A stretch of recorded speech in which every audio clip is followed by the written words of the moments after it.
Commissioner Bray joining us? Okay, great. Hello, Mayor.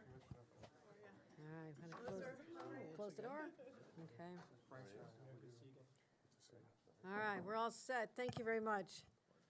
When I opened my storm briefing yesterday afternoon, I said my highest priority as the governor of the state of New York is to protect the public and their safety.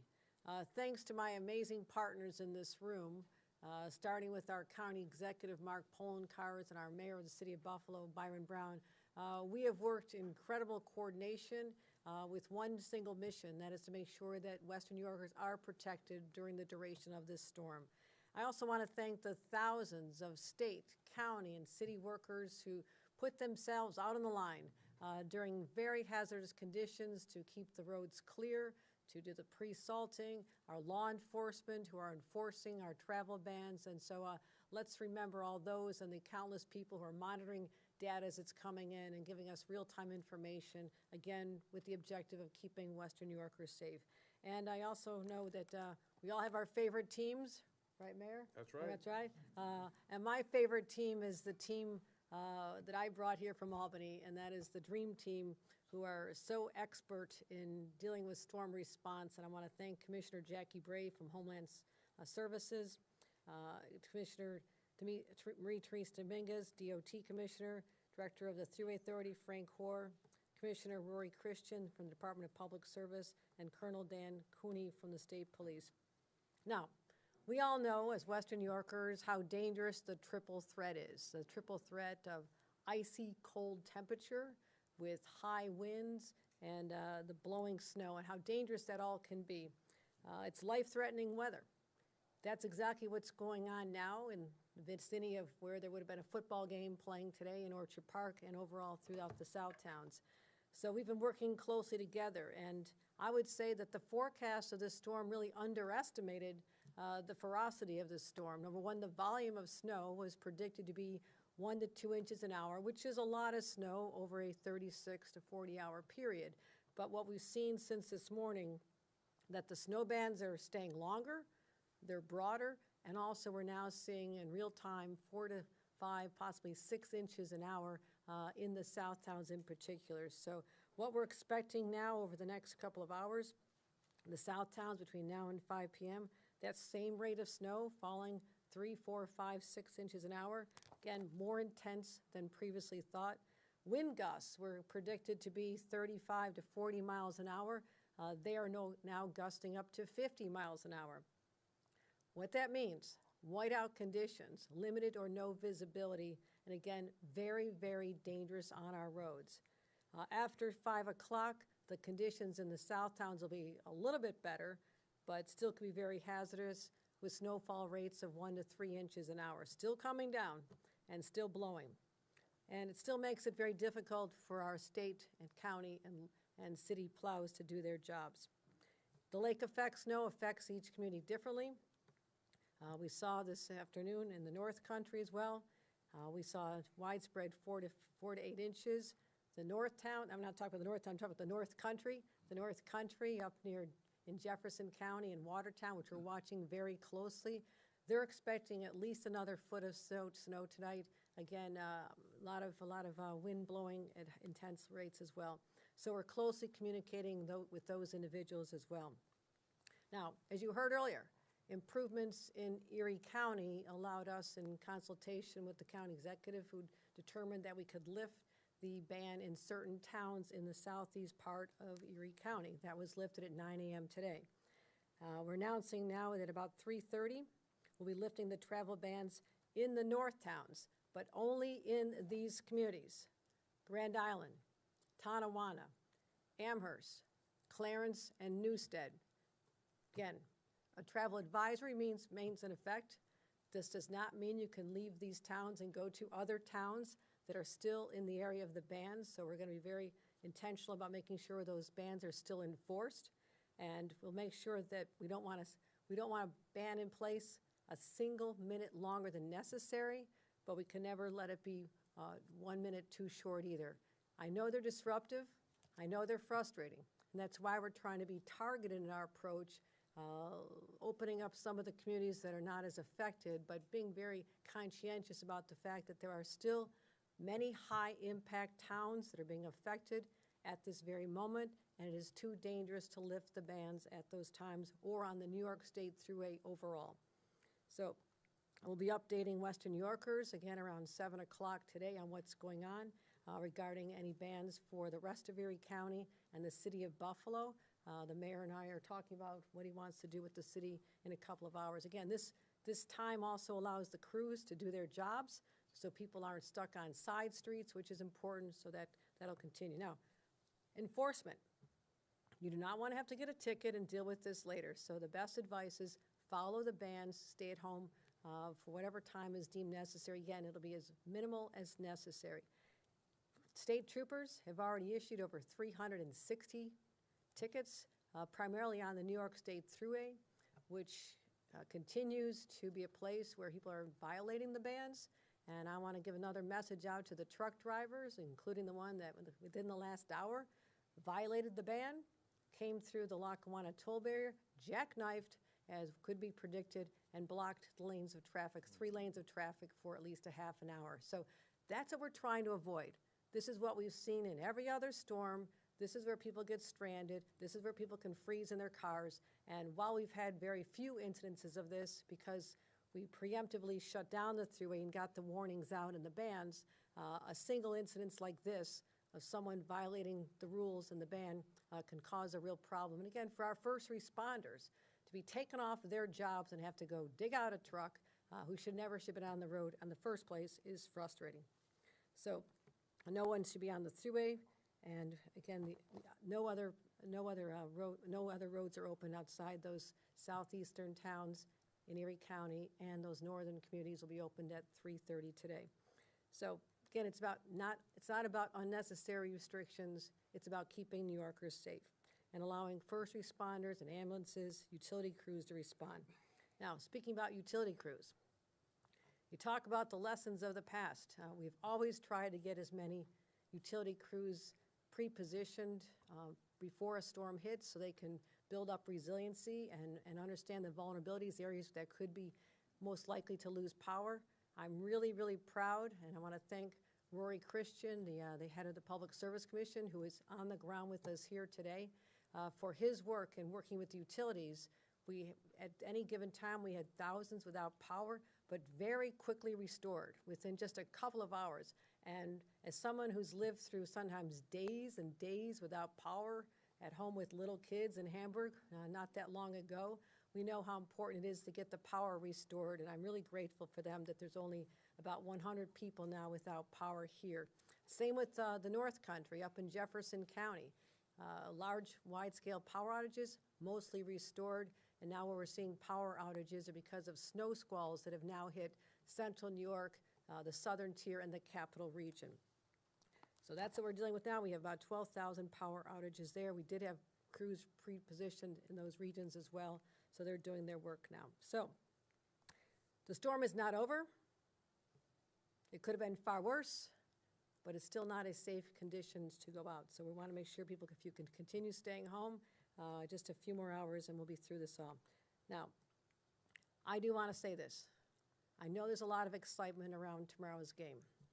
And you know we could not risk the safety of our fans and the personnel at the stadium and all of our first responders and law enforcement because of the triple threat, where you get the high winds, you get the bitter cold, and the blowing snow. Now at game time on Monday, here's what we expect. Weather conditions will be very cold. They'll be in the teens, and even wind chill factors as low as 0, maybe to 9 degrees, but that's going to be very, very cold. But this will be without the danger of the winds and the blinding snow and the hazardous traffic conditions for those as they travel to the stadium or leaving based on current predictions. So that is the better dynamic, by far better dynamic than we would have had today. I'm not saying it's going to be pleasant, but conditions won't be life-threatening either. Just as a note, Monday will be the 30th anniversary of what was the coldest football game ever played in Buffalo Bills history here in Western New York.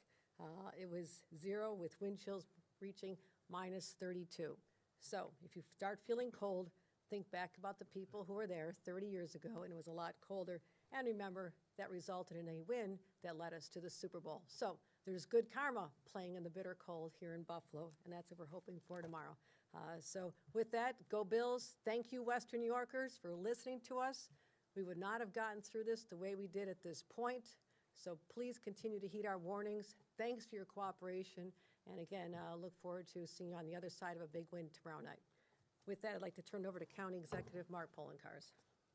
Thank you, Governor. Thank you very much, Governor. This has been a team effort. I want to thank you and your team for their incredible work. We've gotten through this storm a lot better than we may have because of the work and the partnerships that we have with our state partners in county government, as well as our city and town partners. And I want to thank you and your incredible team because they've been here working very hard across the hours to ensure that we're protecting our community, which is the #1 priority. As the Governor noted, the travel ban will be lifted for the north towns, which includes Grand Island, City of Tonawanda, Town of Tonawanda, Amherst, Clarence, Town of Newstead, as well as the villages Akron and Williamsville. It's officially going into effect at 3:30, so basically in a half hour. But the one thing we want people to know is the gates will still be down on the 290 because we do not want people getting on the 290 or the 190 in Grand Island and then driving down into the belly of the beast, which is this really terrible snow band. It's as simple as that. I was there not too long ago with our Commissioner of Public Works, William Gary, who's here, as we were making a delivery, dropping someone off and picking some stuff off and checking out conditions, and they were as bad as we've ever seen. The snow is falling at least 5 inches an hour. We are getting reports that since this morning, it appears some of the areas have already received 30 inches of snow, which is going to make an impact for tomorrow's game. The game will be held. We're going to have our crews out there cleaning the roads. The Bills will have their crews out there cleaning the lots. It is going to impact the snow that's in the stadium, but it's also going to impact the snow that is in these secondary lots, especially the ones that are grass-based. I don't know if they're going to be able to get the snow off those lots. I doubt it, and therefore that's going to reduce the number of parking spots available for the football game. So we're asking people to seriously think about carpooling to the game. If it's you and your buddy that drove and you're meeting your friends there, put all 4 of them or 5 of them in one vehicle because there's going to be less spots available to park for the football game. We feel very confident that we will be able to clear the roads in the affected areas because of the forecast. They are still receiving significant snow. There's a reason why the driving ban has not been lifted for those areas. And as the Governor noted, the mayor and all of us are communicating about what we are also going to do with the city, and I know that'll be revisited a little later this afternoon. But for now, the city of Lackawanna, Town of Hamburg, Village of Blaisdell, Town and Village of Orchard Park, Town and Village of Lancaster, Town of West Seneca, part of Cheektowaga are no man's land. You should not be getting out of your vehicle unless you are an emergency personnel, or getting in your vehicle and driving unless you're emergency personnel, because it is really bad out there. We went from seeing no one getting stuck in ditches to lots of cars getting stuck in ditches because you just can't see where you're going. You'd be driving down the road. We were driving down Southwestern Boulevard, Route 20, and like, where are we? And then all of a sudden, we'd see out of the corner of our eye the sign for SUNY Erie, but we couldn't see any of the campus. We were driving along, and you barely see the stoplights until pretty much you're under them. It's that bad. So there's a reason why the driving ban is in effect. We're taking the actions to ensure that the areas that are not going to be affected and should not see much more snow, that those driving bans are lifted. But we want people to understand. That means if you live in the town of Amherst and Tonawanda, you can drive between the two of them, but don't go south. You're only going to put yourself at risk by going into an area that has really seen some bad weather. I want to thank the teams out there from law enforcement, first responders, the public works, everyone who's been out working in what are really horrible conditions, because it's not just the amount of snow. 5 inches of snow an hour is a tremendous amount of snow, but when you add onto it that it's falling in an area where the winds are blowing 30 miles an hour or greater, it is truly whiteout blizzard-like conditions. We may not meet the official definition of a blizzard, but it might as well be, because when you can't see more than 20 feet in front of your vehicle as compared to a blizzard, which is anything a quarter mile or less, it's bad. So I want to thank all the first responders, everyone who's worked very hard through this period and will for the next few hours to get our community back open. As of right now, I am not aware of any fatalities, which is really good, because in a storm this ferocious, we could have seen it. But the nice thing is people are following the driving ban. The governor did talk about the tickets that were issued, but the vast majority of the public and the commercial entities in our county are following the driving ban. It's my understanding most of the tickets that were done on the thruway were people who were trying to pass through. May not be from Erie County or Western New York, but were passing through and ignoring the ban. So to all Erie County residents and the Western New Yorkers, because Niagara County got hit pretty hard in the overnight hours and this morning as well, thank you for honoring the ban in Erie County. It's making our lives a heck of a lot easier because it allows us to get out there with our public works crews and get those roads open as soon as possible. We are going to revisit the areas that are being affected right now where the bans haven't been lifted. As we noted, the city of Buffalo, the mayor will talk a little bit about that later this afternoon.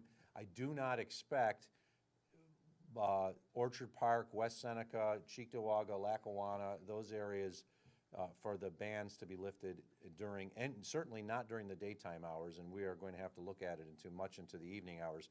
We do not want to lift the bans until the roads are passable.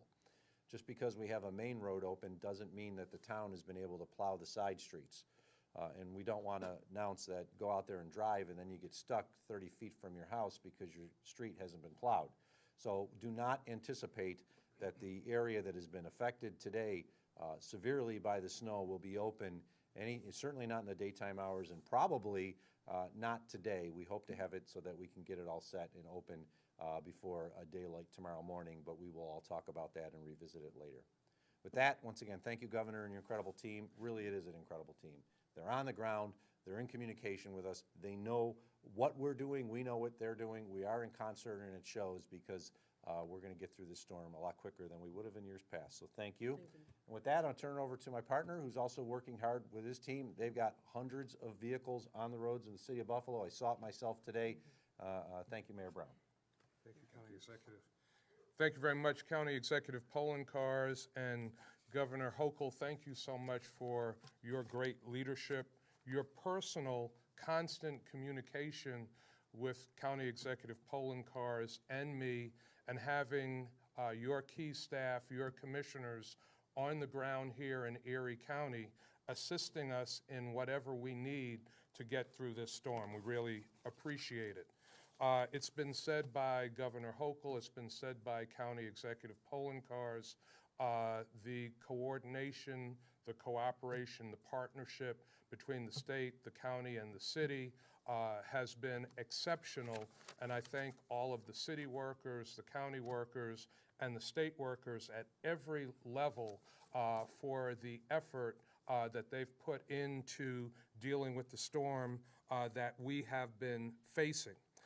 In the city of Buffalo, we now have 328 pieces of snow fighting equipment that are in main and residential roads in the city. We want you to understand that there are a lot of roads in the city. There are dead-end streets, there are island streets, there are narrow streets, there are streets without parking. We can't get to all of them simultaneously, but we have a large complement of vehicles and people working out there. We are in mains, we are in secondaries, and we're in residentials, and our drivers, our workers are working as fast as they possibly can. As Governor Hochul and County Executive Poloncarz said, we have been evaluating the driving ban in the city of Buffalo. We will coordinate in a few hours and reevaluate the driving ban in the city. In the southern part of the city, we are expected to get hit with more heavy snow, and we don't want to have vehicles in the city that can compromise the snow removal effort and that can compromise people's safety. With that many pieces of heavy equipment on the streets, we want to make sure that people are safe, that motorists are safe, that pedestrians are safe, and that's why the driving ban is still in place. We are enforcing the driving ban in the city of Buffalo. 164 tickets have been issued since the driving ban was imposed last night at 9 o'clock. But we also have had some accidents with people violating the driving ban. There have been 26 property damage only accidents in the city, 3 accidents with injury. Fortunately, as County Executive Polenkars said, no fatalities, and 10 stranded motorists. If you are not out violating the driving ban, you wouldn't be a stranded motorist. So we're asking people to continue to cooperate. The cooperation has generally been very good in the city of Buffalo. With a city of almost 280,000 people, to only write 164 tickets, that's pretty good. Recycling and sanitation services in the city will be pushed back one day. So if your garbage pickup, your recycling pickup is tomorrow, normally it will be Tuesday, and so on. There was one power outage still in the city of Buffalo where there are 21 customers affected. Governor Hochul talked about National Grid and the utilities. National Grid has been excellent in communicating with the city, the county, and the state literally around the clock. And unlike the storms in 2022, we've seen power restoration not take days but take hours, which is so much better for the health and safety of our residents. I want to finally just again thank all of the people that have been out working on this storm at the city, county, and state level. I want to thank the governor again for her incredible support and for personally and consistently being in touch with myself and the county executive. It makes a big difference. It means a lot, and it has given us the ability to really respond collectively very effectively to these storm conditions. Thank you. Thank you, Governor. Thank you, Mayor. Thank you very much. With that, we'll take any questions. Matt, you want to call on people? Any questions? For Jay? Yeah, just since the last major storms like in 2022, have you seen a positive effect of any of the procedures that you guys have put in place since then on maintaining and clearing up the storm? I think a lot has changed since then. We always want to be prepared and always improve our operations after every single incident, after every incident, every flooding event. It's our standard practice to sit down and tabletop the exercise, say what could have been done better, what did we do right that we want to replicate. So there are many areas where there's more consistent coordination. The 911 calls system, for number one, is working very, very well. Far fewer people without loss of power because we got the utilities in here early, but also even last year when the utilities were on the ground, one of the barriers was that there was no pathway to the frozen stations where they had to go do the repairs. So we have ensured that they have a plan to ensure the free access to those substations that need to be reactivated. So something like that makes a world of difference. And again, the coordination between the three of us and our teams is second to none. I don't think there's anywhere else in the country where you'd have that level of friendship, which allows us to build with trust and to rely on each other to get the job done for New Yorkers. And so I feel really good about the response. Again, we never rest on our laurels. We're always looking to improve again. So we'll have the same conversation after this storm and say, was there anything else we could have done better, because we're not through it just yet.